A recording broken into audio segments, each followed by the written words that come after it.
Maintenant, nous allons remettre le Visador News, un prix très attendu également.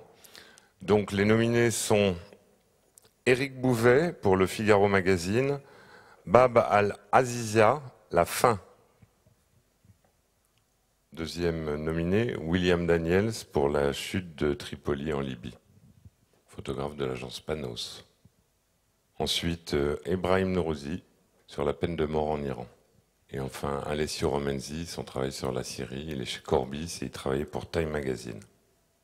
Le jury qui s'est réuni hier matin était composé de Marc Brincourt de Paris Match, Barbara Clément de Elle, Cyril Rouet du Figaro Magazine, Ruth Eichhorn de Geo-Allemagne, David Firth du New York Times, Barbara Griffin de Turner CNN, Andrei Polikanov de Russian Reporter Magazine et Marc Simon de VSD.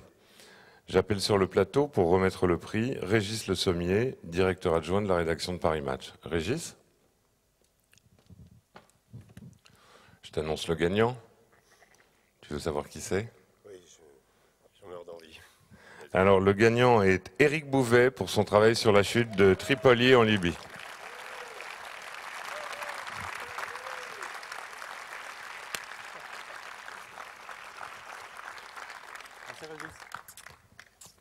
Régis, quelques mots. Quelques mots pour dire que c'est un peu étrange de donner un prix à Éric pour un sujet qui n'a pas été publié dans Match, mais chez un concurrent, mais qui était un très très beau sujet quand même. Éric est depuis longtemps, depuis de nombreuses années, un compagnon de route de Match. Il a beaucoup publié, y compris l'été dernier encore. Très beau sujet sur le Brésil. Voilà, et donc c'est avec émotion et beaucoup de plaisir que je lui donne ce prix. Voilà, et puis un petit chèque aussi pour continuer tout ça, parce que Éric est quelqu'un qui repart inlassablement. Voilà, c'est ça que j'ai envie de dire. Il repart, il repart toujours. Merci Régis. Avant de laisser la parole à Éric, je voulais dire que hier, on a Stéphanie Sinclair qui a eu son 3e Visador. Toi, c'est ton 2e. J'espère pas le dernier. Merci, je fais ce que je peux. Alors évidemment, je remercie bien sûr Visa. Je remercie aussi Cyril Drouet du Figaro Magazine pour qui je suis parti, que j'ai réveillé un dimanche matin pour prendre l'avion de l'après-midi, qui m'a dit banco tout de suite. Et donc 24 heures plus tard, voilà, il y avait ces images. Évidemment, merci à Paris Match, pas négligeable.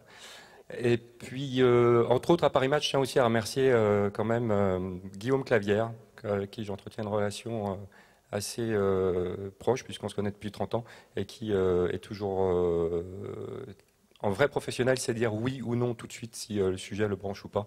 Et c'est très agréable de travailler aussi avec lui. Et bien sûr avec Cyril, excuse-moi Cyril, ça aurait dû être que pour toi ce soir. Bon. Ces deux personnes sont des amis et donc je pense qu'elles peuvent comprendre. Je voudrais remercier aussi ma femme parce que ça fait 26 ans qu'elle supporte mes errements. Ça, elle a du courage, elle a du courage.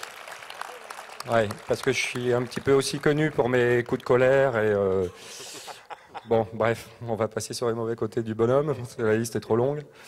Mais sinon, voilà. Et j'oublie pas aussi, je sais que c'est un petit peu banal, on en a beaucoup parlé, je suis désolé, mais je pense à Rémi, qui nous a quittés il y a quelques mois, parce que Rémi, c'était mon chouchou.